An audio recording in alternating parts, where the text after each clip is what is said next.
This is the Real Good Procast with your hosts, Declan DeBarb, Ian Blumenthal, and Marshall Heath.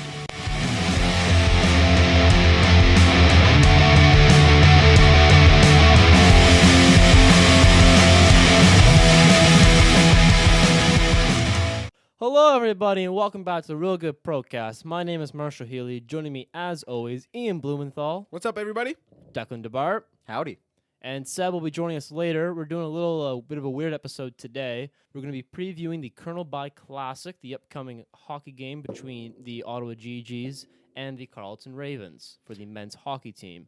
That will be happening Friday night at 7 o'clock. I would like to preface this by saying I do not know a lot about U Sports, but Neither do I. I do like the NCAA a lot. Well, But I know this has nothing to do with that, but I'm just saying at the same level, yes. the NCAA is pretty much what U Sports is in Canada. Yes. If you don't really know anything about U Sports, like myself, it's actually pretty fun. Yes, Yeah, and this will be a good podcast to learn about it because we're going to pepper Declan with questions for the next 7 minutes. Yeah, I've been working in within U Sports, whether it be women's hockey, women's soccer, or men's hockey, for the past 3 years. I've been with the University of Ottawa for the past 2 and a bit years, and I have to say it's been a lot of fun. There's been a lot of good hockey, and I think that it is very much an underrated sports league in this world. There's a lot of good hockey. There's a lot of good players. It's all just basically all ex-OHL guys, very high quality, and I very much recommend, if you can, get a chance, go out, especially if you're in one of the big cities.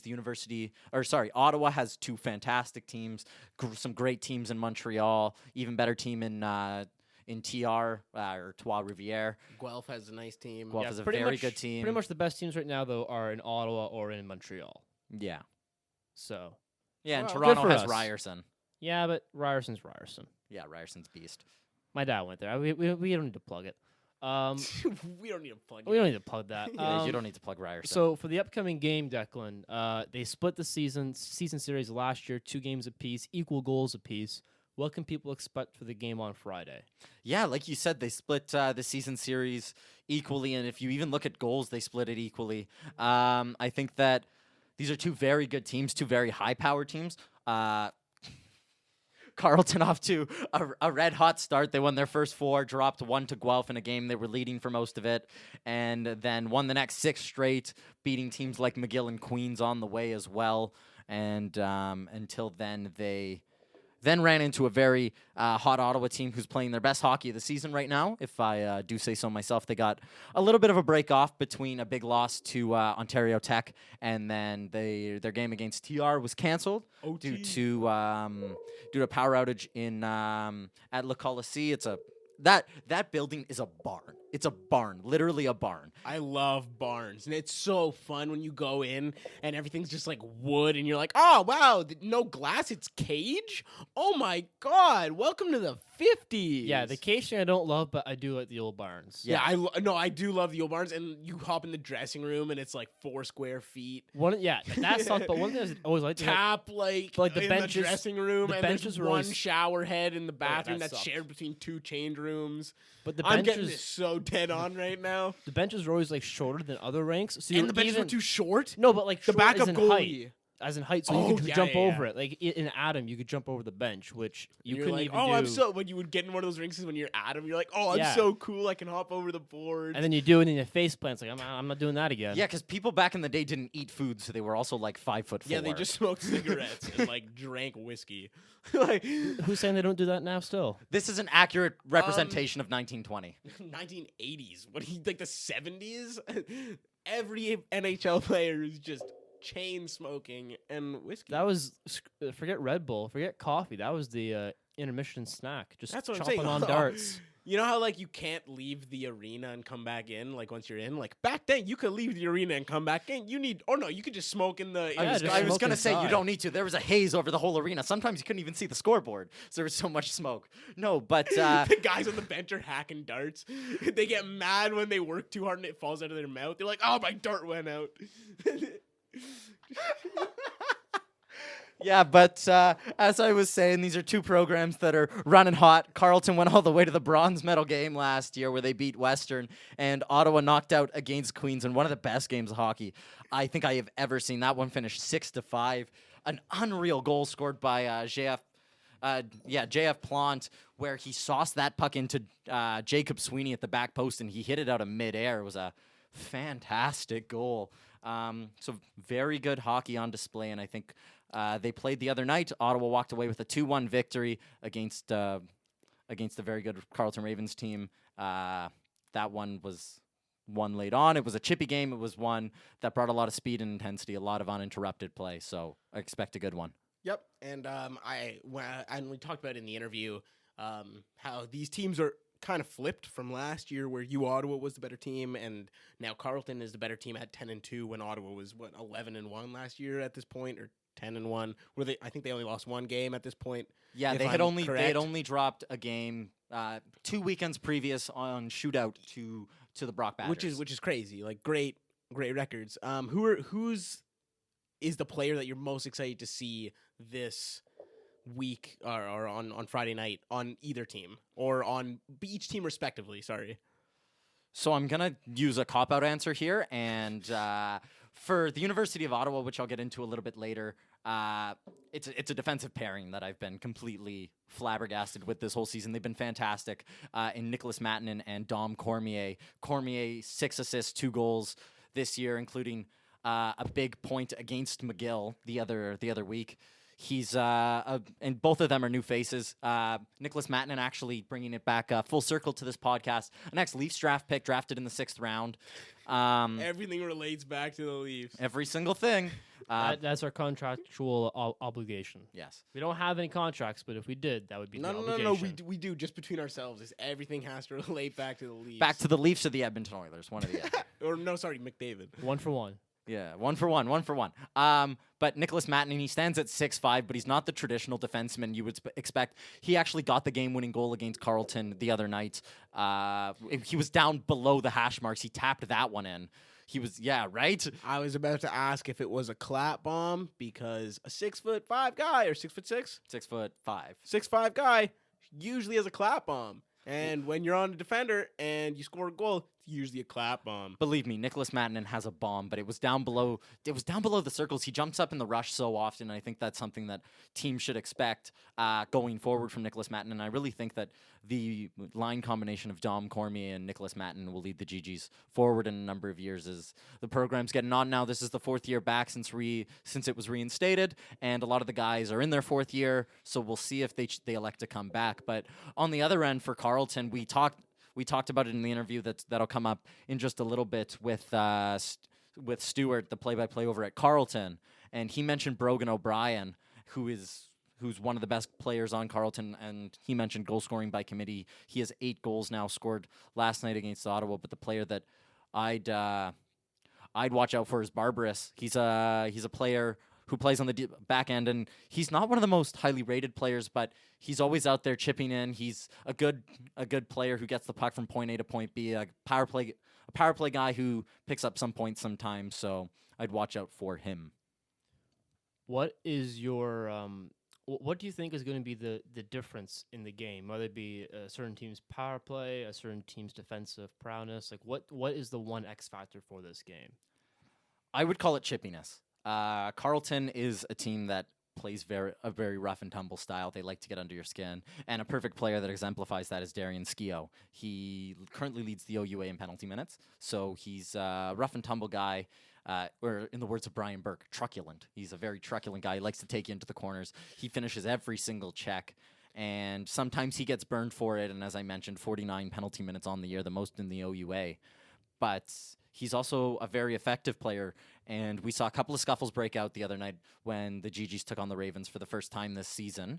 And I think that if Skio can be effective and get under players like Kevin Domang and Cody Drover, both of who just hit 100 points as Gee-Gees, that'll really turn the tide for Carleton. And if not, their penalty kill hasn't been great this year.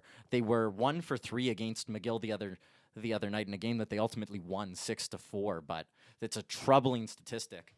And I think that a player like Darian Skio and the chippiness that Carleton brings is a double-edged sword, because sometimes they lean a little bit too into it. Yeah, I was going to ask, with Skio leading the entire OUA in penalty minutes with 49, I believe the next guy has, 8 or something? 44.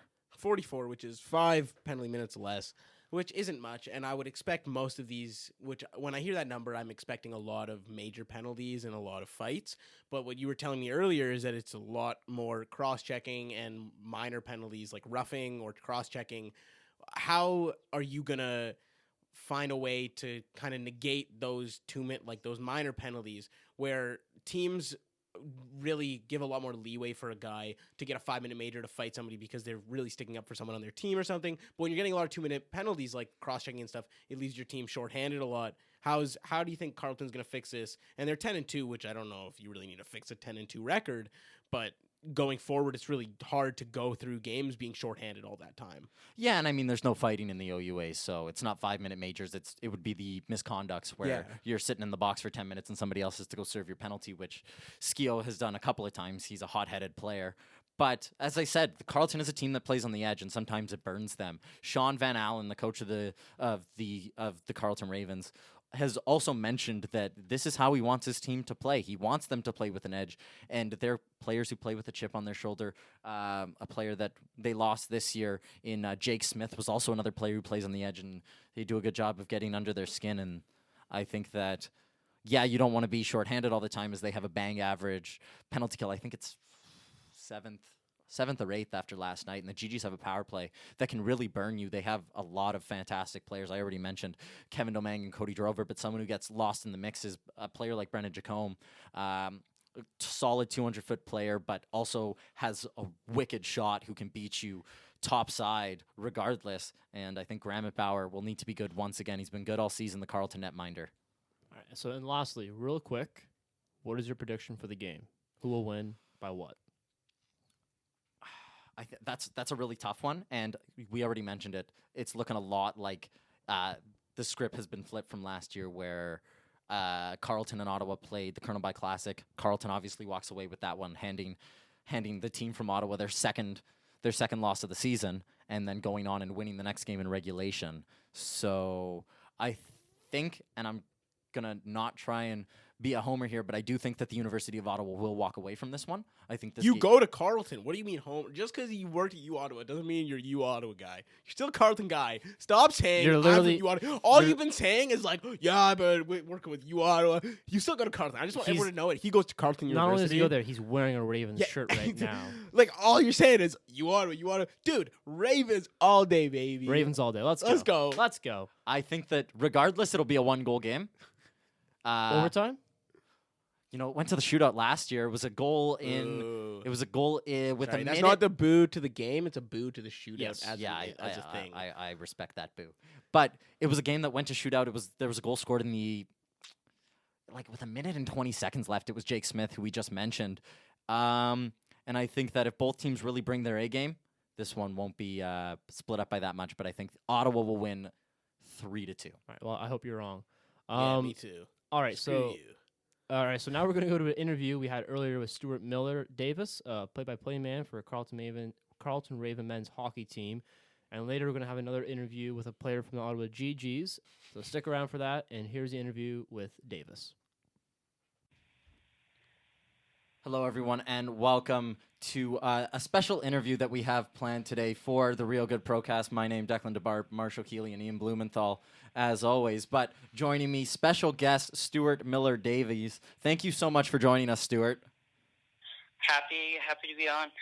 So, Stuart, you're the play-by-play for the Carleton Ravens. Can you just talk to us a little bit about what that's like, how the season is going? It's been an exciting season so far. Just the 2 losses so far on the schedule for the Ravens, and especially the big thing that the team has pointed to is at the start of the season they weren't really playing complete 60-minute sort of full effort games. There were a lot of games where they would take pretty sizable leads and then have the other team sort of crawl back into it. So they were doing a fair amount of what I believe it was Alex Boivin told me, winning on skill instead of winning on sort of solid hockey, which was a bit of a not necessarily what you want, but it's incredibly important to get all these points early and get them however you can. Yeah, no, 100%. That sounds a lot like the team Ian and I cheer for in the Toronto Maple Leafs, trying to win on skill rather than any actual effort. Yeah, and it's been tough. I could tell from talking to head coach Sean Van Allen, he's really hoping that his message about playing system hockey gets through to them. And in some games you can tell. I think recently they played a very solid game against the Concordia Stingers. It was a full 60-minute effort and a fantastic game between those two teams. And he wasn't very happy with the game on Friday night over at the University of Ottawa. You could tell he gave some pretty short answers, one or two word answers sometimes, and they're definitely looking for a better effort on Friday night. Yeah, 100%. I agree with you there. I was on the call that night with Graham Naismith, and we were talking just a little bit about how Carleton is kind of a team that can beat themselves. They get into the rough stuff, and I think a perfect example of that is not only a player in Darian Skio, but also what happened, or what transpired rather, right at the end of the game, where with 5 seconds left, the Ravens were going to go back the other way. They had a pretty good chance, and they were stuck in their own zone with. There was a player, I think it was Stay, who was stuck in his own zone arguing with the Gee-Gee. So if you could just speak a little bit to the discipline that Carleton is struggling with this year, especially with a player like Darian Skio leading the OUA in penalty minutes. For sure. They're a team that they love. They love to play on the edge and play that physical brand of hockey. But as you mentioned, sometimes it gets them in trouble, and they're a passionate group. They're a fiery group. We saw when Concordia came to visit Carleton just a couple of weeks back. They had a little bit of a fight breakout in the handshake line after the game. And they're a group that play with passion and play with pride, but sometimes you've got to know where that line is, and they've had trouble straddling that line this year. Well, after they had that 6-game win streak and then having it break 2-1 to Ottawa last game, is that a lot more going into? Does that mean a lot more for the team going to the Colonel By Classic, having lost to the team that they're about to play in this very special game? I don't know that Van Allen probably sees it that way. He's very sort of, we're just focused on the next game, as you would expect a coach to say. But I think from a player's perspective, I think you look at that loss as one that they're not proud to have on their backs, and they're looking at this game from a player's point of view and going, we want that next one, and it'll make them want it even more.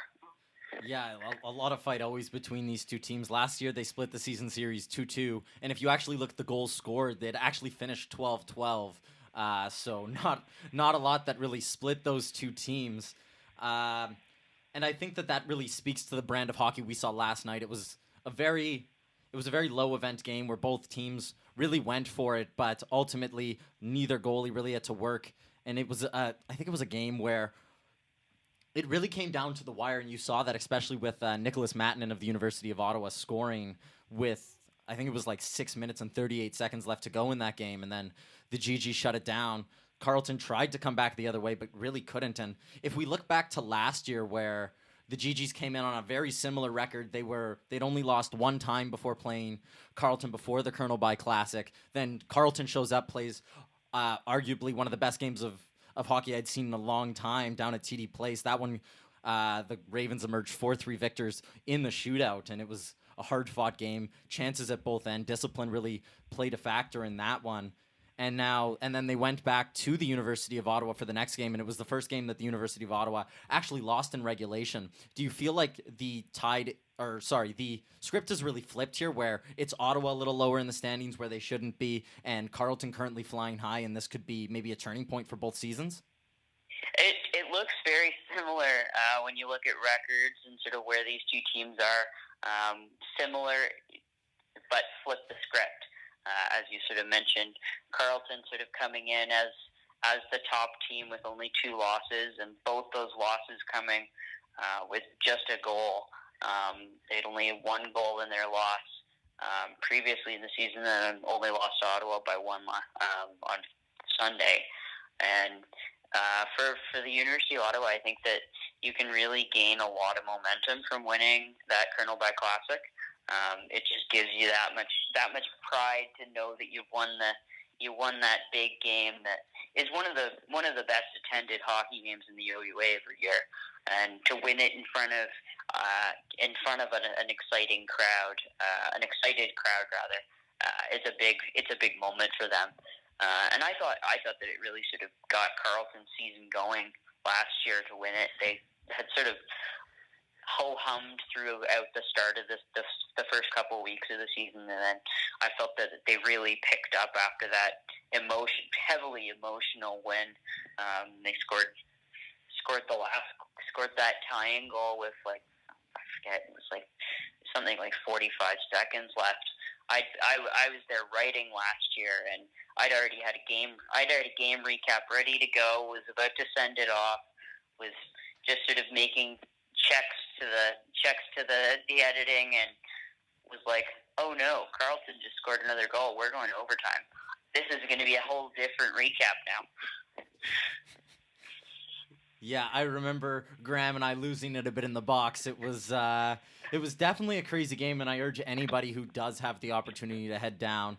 You mentioned it's one of the best attended hockey games, and I think it's a shame that it's not as publicized as a game like Panda or Capital Hoops is, because I think unless you're really in the circle of U Sports like you and I seem to be, it's one that can kind of go under the radar, and that's a shame. Both teams, as we mentioned, really, really hot opposition, a really hot component in the OUA, both teams near the top, and it kind of feels like with teams like Queens, who got slapped by Ryerson and then a hefty loss to Carleton, and then Ottawa has really resurged the past couple of years since being reformed, that it's almost a changing of the guard in the OUA. Do you feel the same? A little bit, for sure. You look at it, and Carleton's sort of always been the last for my 4 years, and I know that year before I came to Carleton made it to the national championship and played in one of the longest games that U Sports has ever seen against the Saskatchewan Huskies. But I still think that Queens are a good team. They played a tough game against Carleton at Carleton just a couple of weeks back, and they're a team that they won the Queens Cup last year. Obviously, they lose some veteran guys, both goaltenders from that Queens Cup team, jettisoned off for greener pastures. And I still think that Brett Gibson's a fantastic coach and will do some fantastic things with Queens. I'm still a big fan of the McGill Hockey Club. I like the group that they've got, and they return a lot of the guys. And they gave Carleton a run for their money in that season, the season series, as well as the playoff series last year. And I still like McGill quite a bit this year. LP Gendon is one of the top goaltenders in the league, and we're seeing a resurgence this season from UQTR. They started really hot, but I know that they had some struggles when they got dinged with the suspension a couple years ago due to using an ineligible player, but they've still got a fantastic program and a lot of pride for OUA hockey up at the Colisée in Trois-Rivières. Yeah, 100%, Stuart. I think that there's a lot of good hockey to go around in this country, and you mentioned the resurgence of UQTR, and Ottawa was actually supposed to play UQTR the week before McGill and Carleton came last weekend, but a big power outage suspended that game, and Ottawa got a couple of weeks off. And I think that it helps them a lot that they haven't had to play as many games. They've only played 9 games, the least in the OUA. Do you think that rest has a big factor in it? Because we saw the Gee-Gees really come on strong in the second period and the start of the third until they went in their hole to defend that lead. Well, and Carleton had a pretty tough game against McGill on the Friday, where they jumped to a lead and then saw it sort of erased a little bit. And I think that for the University of Ottawa getting that extra rest coming into that game. You could see it in some moments where Carleton was tired, making some plays where you're like, that's when you can't do, and you just sort of see the fatigue setting in a little bit. Just looking at the statistics for Carleton, there's no one that has more than 13 points on the team, and yet, I mean, they have one of the better goals for against in the CIS. What do you think it means for this team to have a more well-rounded game heading into the the second part of the season now? Well, coming into the season, it was interesting. You said last year their big star was Jake Smith, and he was the big star at the Colonel By Classic last year. He decided that he wanted to play professional hockey this year. Is now in the ECHL, I believe, with Indianapolis. No, it's not Indianapolis. One of the ECHL clubs, or Cincinnati, sorry. He's with Cincinnati in the ECHL. But it sort of left Carleton wondering who the top guy was going to be. Throughout my 4 years here, they've always sort of had one guy you would point at sort of as a star. And this year coming in, I really couldn't have told you which guy was going to be the star. They had a veteran guy like Alex Boivin, who you would look at. Had season highs last year in points and goals, and but isn't really a superstar in that sense of the word. Plays a really well-rounded game, but I wouldn't have pointed to him as a goal scorer like Alex or like Jake Smith rather. And they've really put together solid depth this year. There are a lot of guys that have stepped up, and sort of it's been a lot of goal scoring by committee. The power play has been a really important factor for them, and it's been interesting to watch them on the other side of the ice on D. The defense hasn't changed much. Most of the guys back from last year, but in net, it's been interesting without Francois Broussard. Yeah, and I really want to pause on that. We saw Grammet Bauer play in the game last night. He was the only undefeated goalie still left in the OUA. How important has been that strong tandem of Grammet Bauer and Nichols in the net for Carleton? Obviously, losing Broussard last year. Well, it's been interesting. Like Mark came in and has been fantastic. I believe he's up near the top for sure in the second OUA goaltending statistics. And hadn't lost a game until yesterday, and has really I really thought that with his play he was going to sort of take the starting role, but so far it's really been the goaltending by committee. And Justin Nichols, we knew from his OHL time, could play a solid game, played fantastic in the OHL, but then sort of was relegated a bit to a backup position here at Carleton, but whenever it was called on was always a fun. I always found a fun goaltender to watch. I remember last year, I believe it was against Nipis. It was either Nipissing or Laurentian. He makes a beautiful like Kudrow roll-esque save. That I was on the call for, and I was just dumbfounded. I'd never seen anybody try that before, so it was kind of fantastic. It was a big moment, but it's been interesting to watch Carleton use the sort of back and forth tandem goaltending. I know that University of Ottawa has done that for the past couple of years. Graham Hunt and Anthony Bruder splitting starts. I know that Dominic Graham's been getting more starts this year, but it's a strategy that both coaches seems to have found to embrace, and then just for the University of Ottawa, it's been picking up Anthony Bruder for the playoffs, whereas Carleton for the last couple of years has always been Francois Broussard is our number one, and he's going to play 17, 18 games. Yeah, and we haven't seen Graham Hunt for the University of Ottawa. He's been on the bench a couple of times the past couple of games, taking warm-up, but I'm not too sure about that. And then Brodeur went off to the golf tournament and hasn't really featured. The only other goalie that has played for the University of Ottawa has been Nick Hodgins, who picked up the loss against Ontario Tech. And I have to say that Ontario Tech changing their name has been one of the things that I've struggled with the most this year. I want to call them OUIT every single time. I was on the call the day after they changed their name for the women's soccer team, and I think I said UOIT Ridgebacks at least 100 times. So, is there? I want to pause on the defense as well. We saw Josh Burnside. He had a really good game last night against the University of Ottawa, but just hasn't really been able to put the points together. If I'm not mistaken, he only has two or 4 points on the year, something like that. And this is a guy who scored 20 points last year. Can you just talk through some of his struggles he's having this year?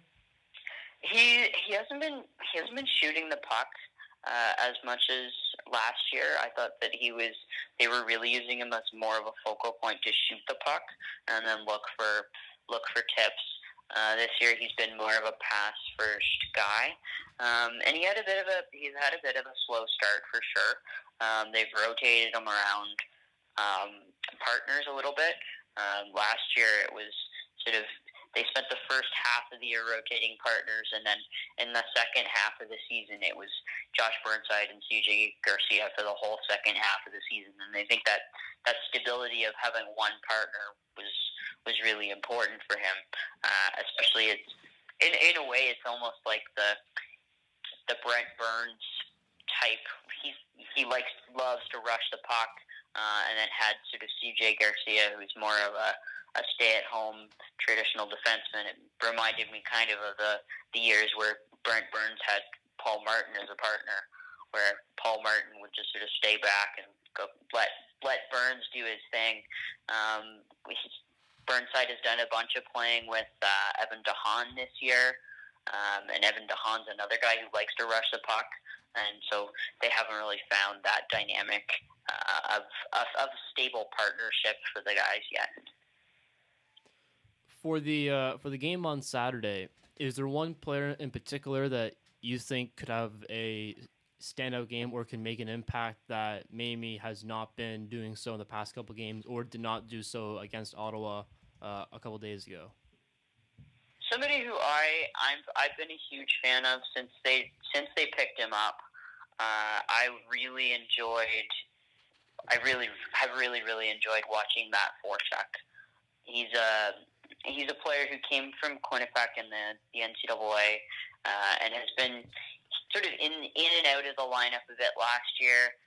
Is a very solid power play guy, but doesn't necessarily have a ton of flash to his game.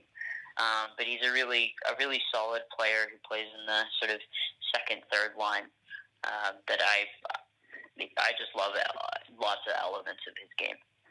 Yeah, he was definitely a factor in that Ottawa game. Didn't get on the score sheet, but I remember a couple of tussles between him and Kyle Ward going at it, and then him and Jacob Sweeney got into it at one point, who will be on the show a little bit later tonight. So a lot of good things to come. It's a fresh face. It's a team with a lot of fresh faces at Carleton. A lot of new recruits for Sean Van Allen's men. Has there been one guy who stood out for you? Brogan O'Brien has been fantastic to start this season in terms of sort of second-year guys taking a step. In terms of first-year guys coming in this recruit class, Cole Carter has been a real strong addition. Can play a bit of center, can play the wing as well. They love to use him they use him as one of the point guys in the power play. And in the game against McGill on Friday night, there were a couple shifts where the McGill announcers were sort of saying they're giving Cole Carter all that space on the power play, and it ended up costing McGill on the power play where if it wasn't Carter getting a shot through, he was managing to find somebody else to get a shot through. And I just think that he's a former captain in with Mississauga, is an Ottawa guy. and he has been a fantastic addition for Sean Van Allen's squad. Awesome. Just a couple more things before we wrap up here. Once again, we really appreciate you coming on today, Stuart, and providing some insight to the University of Ottawa. You could call you and I, or sorry, some insight on Carleton rather. You can almost call ourselves on opposite ends of the city here. Me with the University of Ottawa, and then you with Carleton. Is there one particular moment in this rivalry that you remember the most? My first ever game doing play-by-play was a game between the University of Ottawa and Carleton Ravens last year to start the season, and it went to a shootout, and it was just fantastic hockey, and that's what's emblematic of this rivalry so far since the University of Ottawa's return. Is just they play fantastic games between each other. Always play each other tight, and there's a tremendous amount of respect between these two teams at either end of the Colonel By Drive, and it's fantastic hockey whenever they come together. And that game goes to a shootout, and you see Anthony Broder makes a huge save at the end, knocks the water bottle off the back of his net, and it's just they're just so happy whenever you get a win over the guys on the other side. Yeah, 100%. Were you there for the playoff series? Because that was my first year calling games over at the University of Ottawa, and that was an absolute treat to be able to call the Carleton and Ottawa playoff series. It was so intense. Were you able to do the home games for that? It was incredible. That was before I was broadcasting, but I was still covering the team in a writing capacity, and I remember distinctly after the first game, Carleton won in a thriller at home. I believe it was a 3-2 overtime final, and at the end of the game, Sean Van Allen comes out and goes, "I wasn't happy." He was not didn't think his team played very well. He sort of came out and said, "Glad we won, but we didn't play a very good game." And then the next night, or I guess it was 2 nights later, over at the University of Ottawa, I think it was something like 6-2, 6-1, and he came out after and was like, "I thought we played a much better game," and I was like, "Really?" It was a bit of a shocker for me watching the game. When you look at it, and you give up 6 goals, but for him, he thought that they played a better game and just got sort of the bad puck luck. Then University of Ottawa obviously ended up taking the final game, but it was a fantastic series and probably some of the best hockey I've seen in my 4 years covering this sport. Yeah, it was, as I already said, it was a crazy series, and one that the University of Ottawa, as you say, came out on top of. They lost to McGill that year, so once again, all roads lead through Montreal, it seems, and all roads this year seem like they'll run through the city of Ottawa. You're an Ottawa Senators fan, if I'm not mistaken, right, Stuart? I'm a Toronto Maple Leafs fan. Oh, you are? Okay. Well, Ian and Marshall have a bet going this year that the Ottawa Senators will not get 60 points this year. They have $5 on the line. Do you care to weigh in on that? And push doesn't let anyone win. 60 points is the threshold you set? Yeah. I think they're going to be somewhere around 55. So I am so right. I appreciate you coming on, but I kind of hope you're wrong about that last one there. Well, if they can, it'd be good for them if they can prove to be somewhat competitive this year. I think it's always better when you're trying to build with the young players. It's good to give them some success, and being under 60 points doesn't do you much good that way. Yeah, right. You are, Stuart. Do you have a prediction on how far the Leafs will go? I cannot get a pulse on this team, just like it seems like everybody else in the hockey media landscape. Whenever you talk about the Leafs, they're struggling to find an identity, and the injuries haven't helped that at all. Starting the season without Travis Dermott, without Zach Hyman, sucked, and those are two important guys to the team. And then losing John Tavares for a while there, hurt, and then now they're losing Mitch Marner. I don't know if we know how long that's going to be yet, but it's definitely a struggle when you don't have a consistent lineup, especially when some of your top players are out. I remember sort of relating this, I guess, a little bit back to Carleton. It would have been my second year. In that year where they played the University of Ottawa, Carleton loses Brett Wolichka near the end of the season and just weren't the same team. And it'll be interesting to see what the Leafs can do and who steps up while Mitch Marner is out. I think they'll be a playoff team.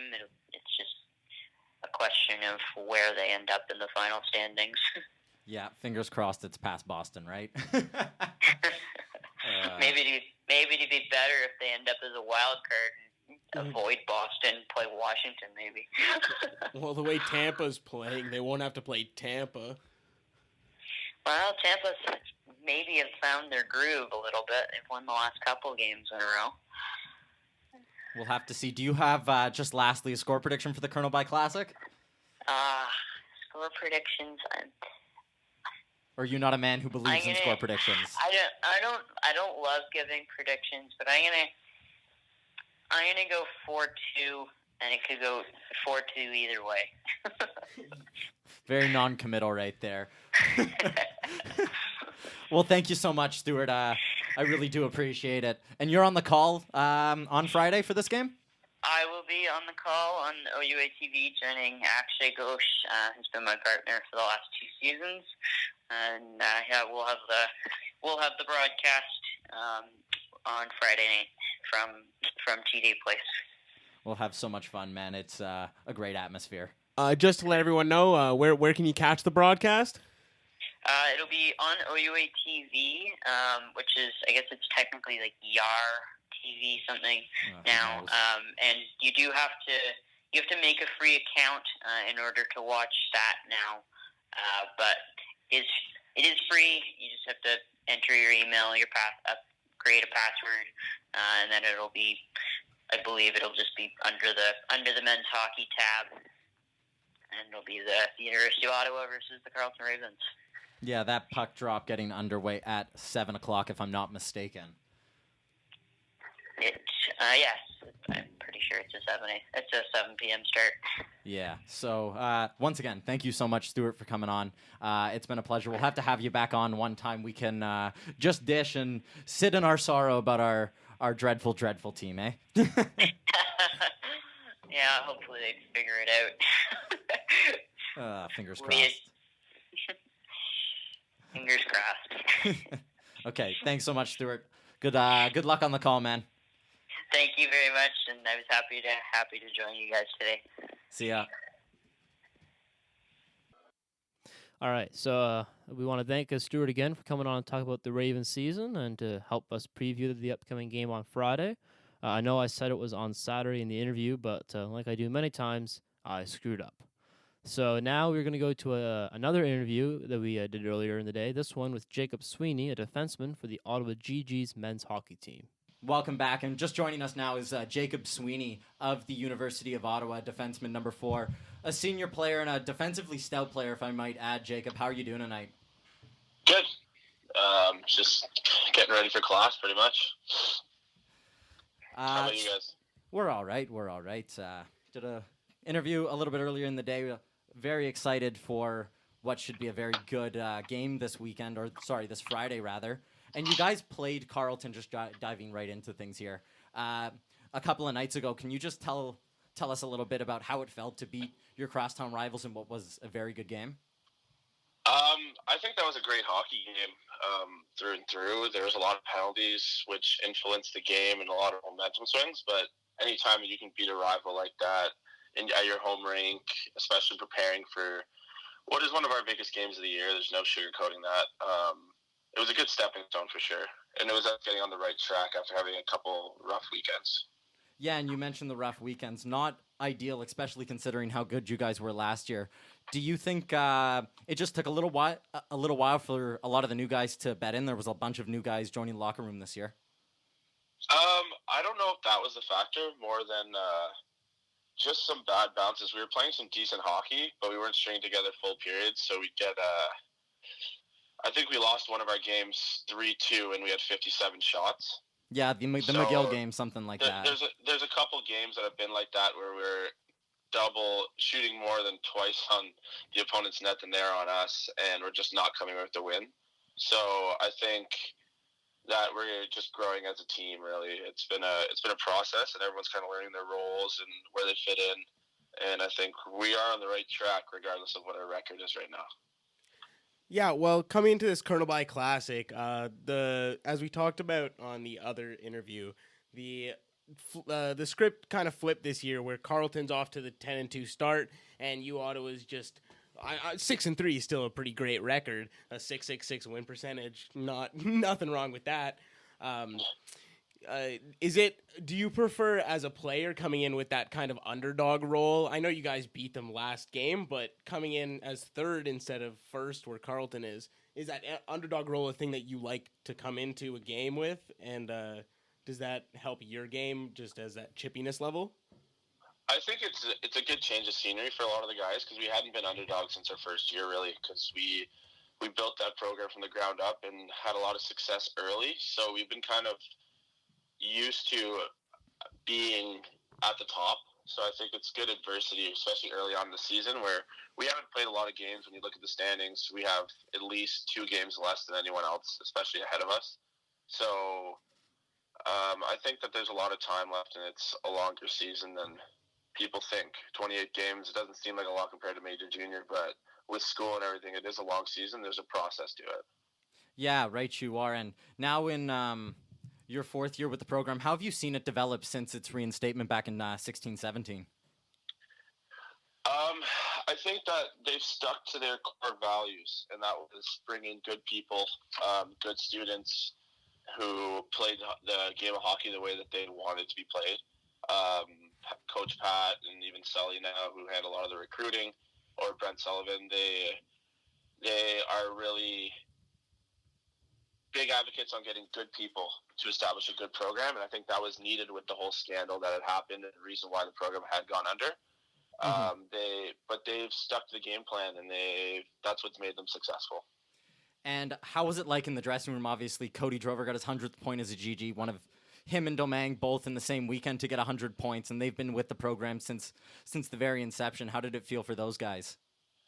I think they're pretty happy about it. I think they were I don't think anyone knew it was happening except for those two, so they were picking up each other's pucks. But they work hard. They play the game right.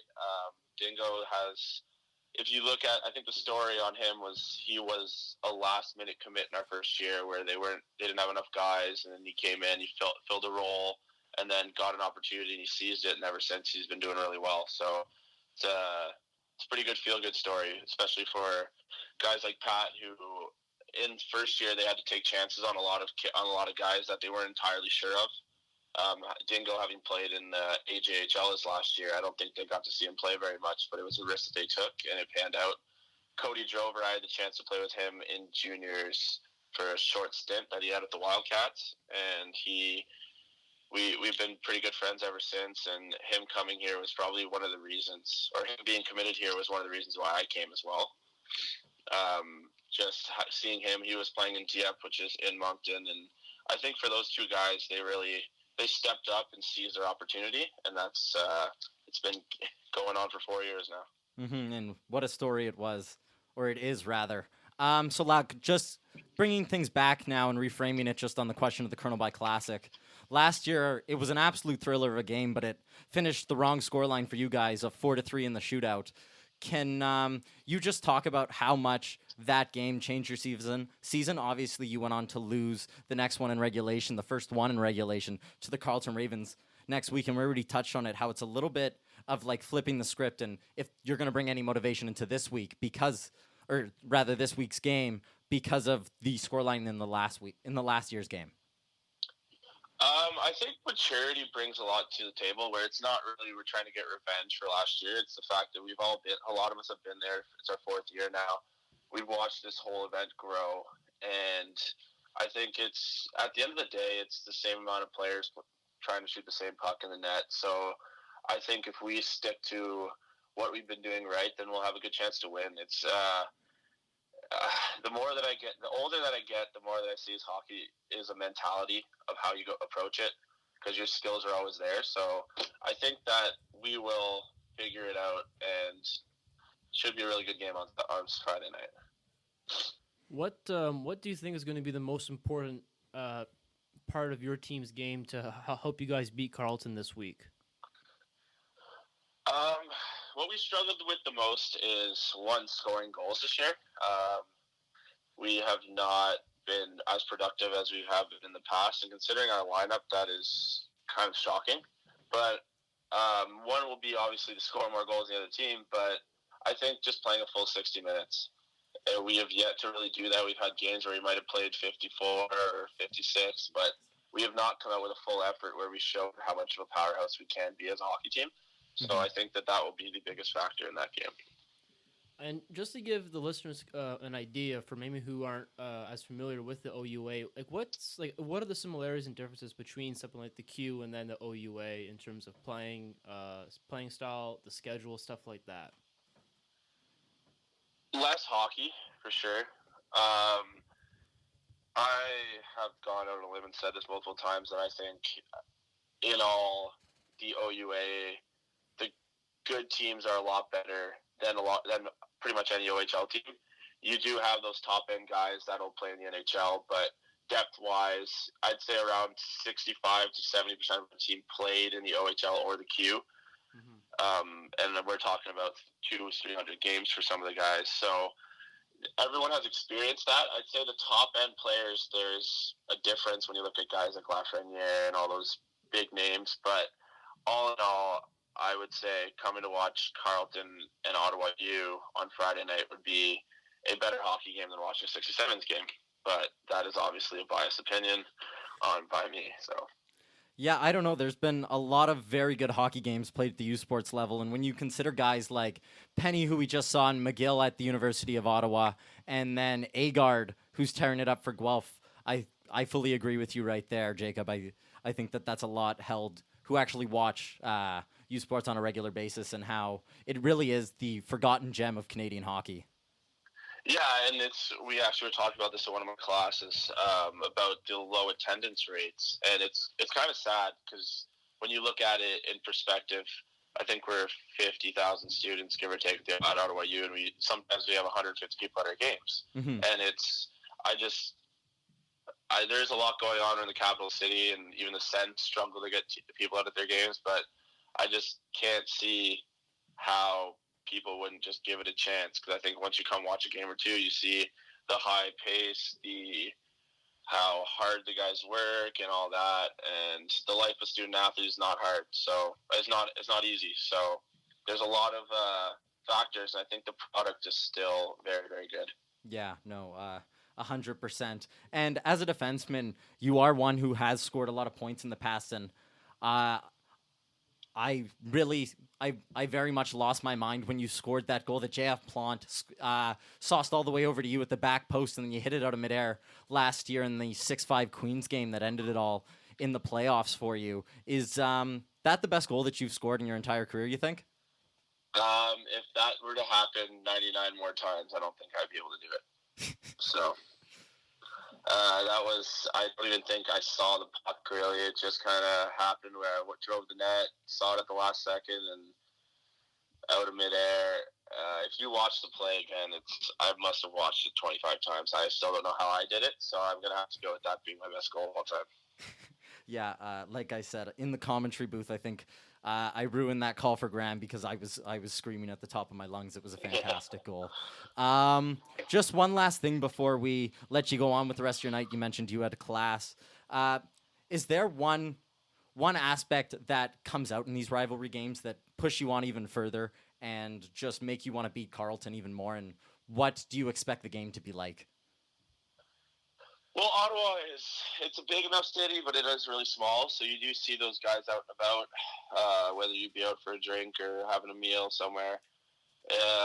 So that the bragging rights are always always on the table. So you keep that in mind in every play that's made. You make a mistake, they remember it, they'll bring it up. So it's kind of it's a growing rivalry that has, in the 4 years, gotten to a point where it's a lot of guys hate it playing each other, and that's what makes it for such a fierce, fought game. So I think that every single time that we play each other, that really comes out, and it's front stage. Yeah, 100%, Jacob. Well, good luck to you guys on Friday. That game gets underway at 7 o'clock. Have a good night, man. Thank you. Thanks for having me on. Yeah, thank you. Have a good one. You too. All right, so we want to thank Jacob again for coming on to help us give a little insight into the how the Gee-Gees are feeling heading to the Colonel By Classic. We also want to thank Cameron Penny for helping set up the interview with Jacob. Once again, the game is at 7 o'clock on Friday night, and it can be watched through oua.tv, and all you need to do is get a free account to watch.